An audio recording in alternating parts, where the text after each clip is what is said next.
ओम नमः शिवाय। हर हर महादेव।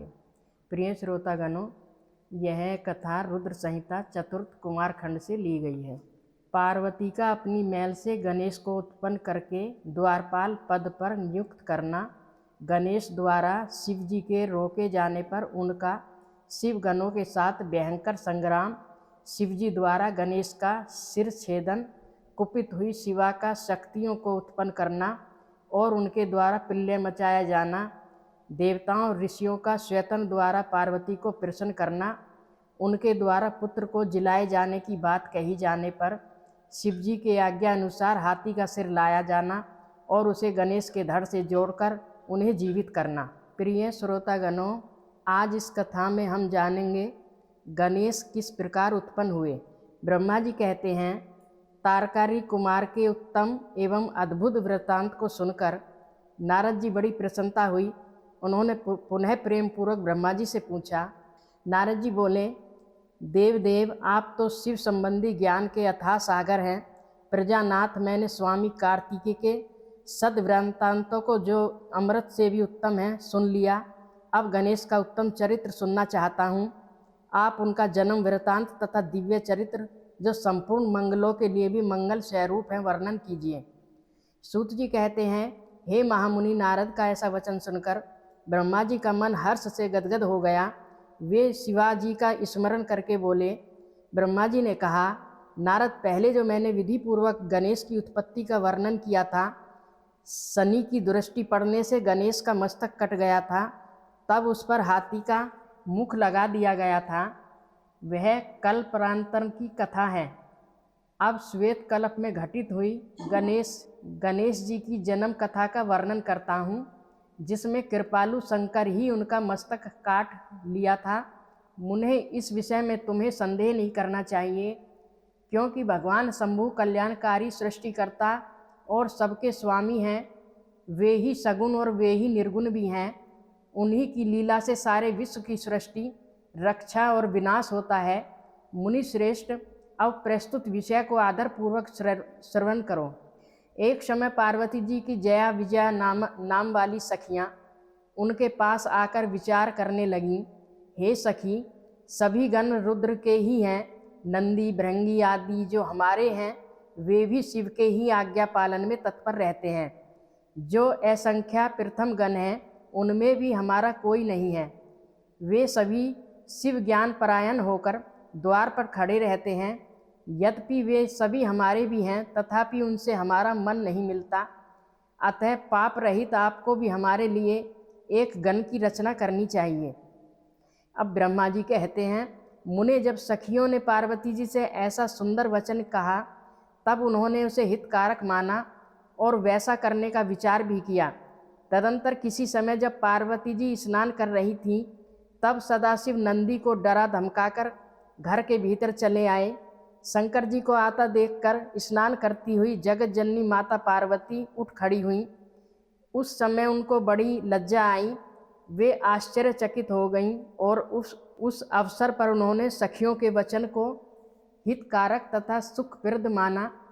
उस समय ऐसी घटना घटित होने पर परमाया परमेश्वरी शिव पत्नी पार्वती ने मन में ऐसा विचार किया कि मेरा कोई ऐसा सेवक होना चाहिए जो परम शुभ कार्य कुशल और मेरी ही आज्ञा में तत्पर रहने वाला हो, उससे तनिक भी विचलित होने वाला न हो।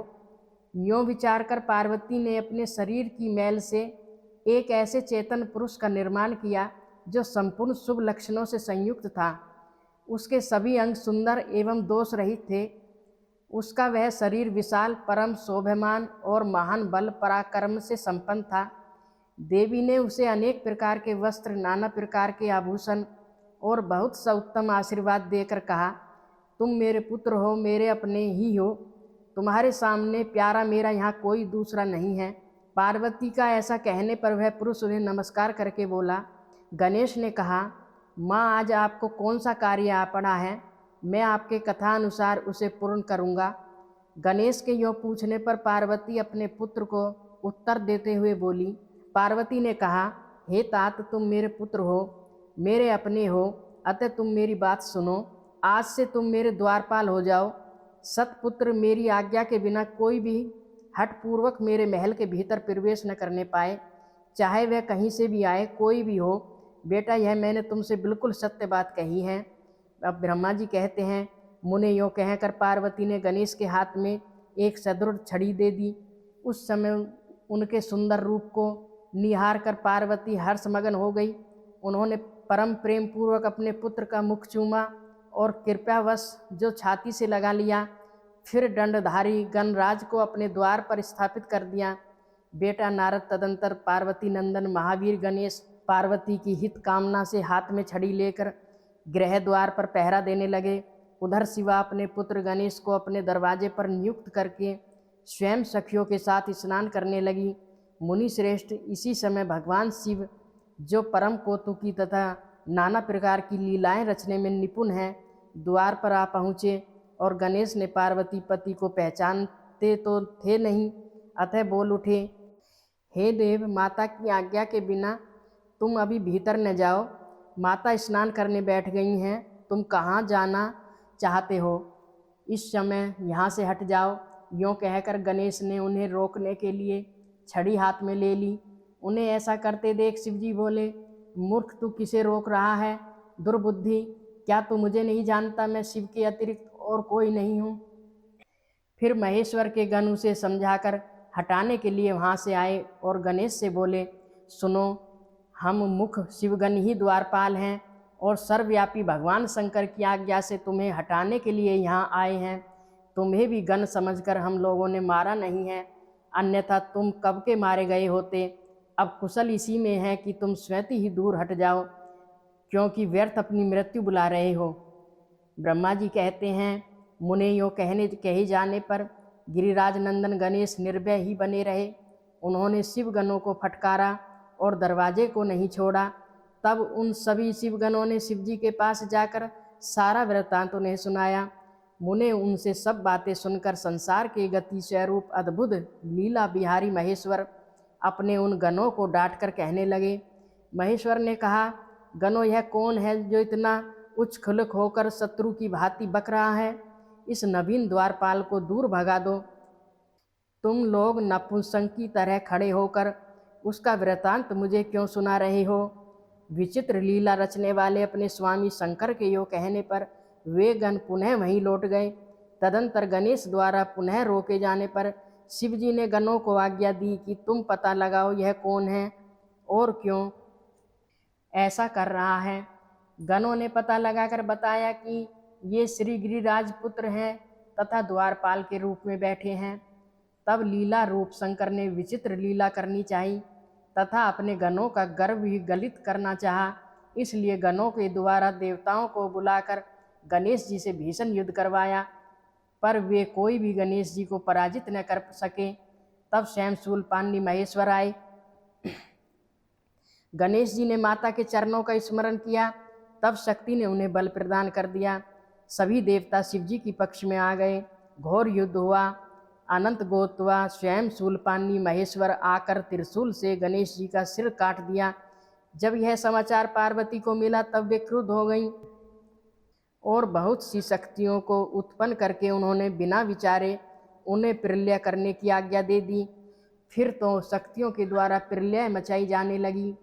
उन शक्तियों का वह ज्वालायमाएँ जैसे तेज सभी दिशाओं को दग्ध सा किए डालता था, उसे देखकर वे सभी शिवगण भयभीत हो गए और भागकर दूर जा खड़े हुए।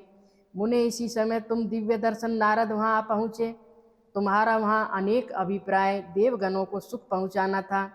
तब तुमने मुझे देवताओं सहित शंकर को प्रणाम करके कहा कि इस विषय में सबको मिलकर विचार करना चाहिए। तब वे सभी देवता तुझे महामान के साथ सलाह करने लगे कि इस दुख का शमन कैसे हो सकता है। फिर उन्होंने यही निश्चय किया कि जब तक गिरिराज देवी कृपा नहीं करेंगी तब तक सुख नहीं प्राप्त हो सकेगा। अब इस विषय में और विचार करना व्यर्थ है। ऐसी धारणा करके तुम्हारे सहित सभी देवता और ऋषि भगवती शिवा के निकट गए और क्रोध की शांति के लिए उन्हें प्रसन्न करने लगे। उन्होंने प्रेम पूर्वक उन्हें प्रसन्न करते हुए अनेकों स्तोत्रों द्वारा उनकी स्तुति करके बारंबार उनके चरणों में अभिवादन किया। फिर देवगण की आज्ञा से ऋषि बोले। देव ऋषियों ने कहा, हे जगदम्बा तुम्हें नमस्कार है, शिव पत्नी तुम्हें प्रणाम है, चंडी के तुम्हें हमारा अभिवादन प्राप्त हो, कल्याणी तुम्हें बारंबार प्रणाम है, अम्बे तुम ही आदि शक्ति हो, तुम ही सदाचारी सृष्टि की निर्माण करती हो, पालन शक्ति हो और संहार करने वाली हो। हे देवेश्वरी तुम्हारे कोपों से सारी त्रिलोकी विकल हो रही हैं, अतः अब प्रसन्न हो जाओ और क्रोध को शांत करो। देवी हम लोग तुम्हारे चरणों में मस्तक झुकाते हैं। ब्रह्मा जी कहते हैं, नारदियों तुम सभी ऋषियों द्वारा स्तुति किए जाने पर भी परा देवी पार्वती ने उनकी ओर क्रोध भरी दृष्टि से ही देखा, किंतु कुछ कहा नहीं। तब उन्हें ऋषियों ने पुनः उनके चरण कमलों में सिर झुकाया और भक्तिपूर्वक हाथ जोड़कर पार्वती से निवेदन किया। ऋषियों ने कहा, हे देवी अभी अभी संहार होना चाहता है, अतः क्षमा करो अंबिके, तुम्हारे स्वामी शिव भी तो यही स्थिति है, तनिक उनकी ओर तो दृष्टिपात करो। हम लोग ये ब्रह्मा विष्णु आदि देवता तथा सारी प्रजा सब तुम्हारे ही हैं और व्याकुल होकर अंजलि बांधे तुम्हारे सामने खड़े हैं। हे परमेश्वरी इन सब का अपराध क्षमा करो, शिवे अब इन्हें शांति प्रदान करो। ब्रह्मा जी कहते हैं, मुने सभी देव ऋषियों ने कहकर अत्यंत दीन भाव से व्याकुल हो हाथ जोड़कर चंडिका के सम्मुख खड़े हो गए और उनका ऐसा कथन सुनकर चंडिका प्रसन्न हो गई, उनके हृदय में करुणा का संचार हो आया। तब वे ऋषियों से बोली। देवी ने कहा, हे ऋषियों यदि मेरा पुत्र जीवित हो जाए और वह तुम लोगों के मध्य पूजनीय मान लिया जाए तो संहार नहीं होगा। जब तुम लोग उसे सर्वाध्यक्ष का पद प्रदान कर दोगे तभी लोक में शांति हो सकती है, अन्यथा तुम्हें सुख नहीं प्राप्त हो सकता।